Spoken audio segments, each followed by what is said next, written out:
कोणाकडे दिली आणि तक्रार कोणाकडे करणार आहात? मी अजून कोणाकडेच दिली नाही। राज्याचे मुख्यमंत्री, सार्वजनिक बांधकाम मंत्री आणि राज्याचे उपमुख्यमंत्री उद्या येणार आहेत। त्यांना बी ही संपूर्ण यादी, पण उद्या नाही देणार, उद्या डीपीडीसी आहे, पहिल्यांदा येत आहेत ते। त्यांना फक्त माहिती तर आता होणारच आहे ना, ते आमच्या इथे येत आहेत। उद्याच्या डीपीडीसी मधला आमचा विषय हाच राहणार आहे।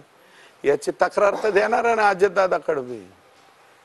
आपले शागिर्द किती म्हणजे चांगल्या पद्धतीने या ठिकाणी कारभार करतायत। म्हणजे तुमचे सामाजिक न्याय आणि पालकमंत्री शिवशंकर स्वामी, हे मुंडे कोण आहेत? संजय मुंडे। आणि मला असं कळलं संजय मुंडे साहेब 2022 ला याच्यावर बी गेले, रिटायर झाले हे पैसे उचलून देऊन, आणि परत त्यांच्या बिचाऱ्याचं काहीतरी आजार झाला आणि तेव्हापासून ते माणूस कुठे आहे ते बी सापडत नाही। देवदयाच्या कृपेने चांगल्या ठिकाणी असावा एवढीच अपेक्षा आहे। ते माणूस त्या परिसरामध्ये नाही, आता परळी आणि अंबाजोगाई परिसरामध्ये नाही। रिटायर झाल्यावर ते डेप्युटी इंजिनियर राहायला पाहिजे ना तिथं।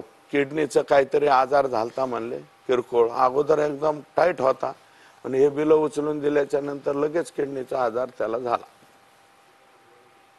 सुरेश धस काय बोलते मला इथं देणे घेणं नाही असं बोलत तुमच्याबद्दल एकेरी भाषेत त्यांनी वक्तव्य केलं अजित पवार। नाही, ते बोलू शकतात। अजितदादा हे 7 वेळा उपमुख्यमंत्री राहिलेले, माझे सुद्धा काही काळ ते नेते राहिलेले। सुरेश धस ते मला म्हणू शकतात, माझा एकेरी उल्लेख करू शकतात। त्यांचं माझ्यापेक्षा वय जास्त आहे। अजितदादाचं समथिंग 65च्या आसपास वय आहे, माझं 54च वय आहे।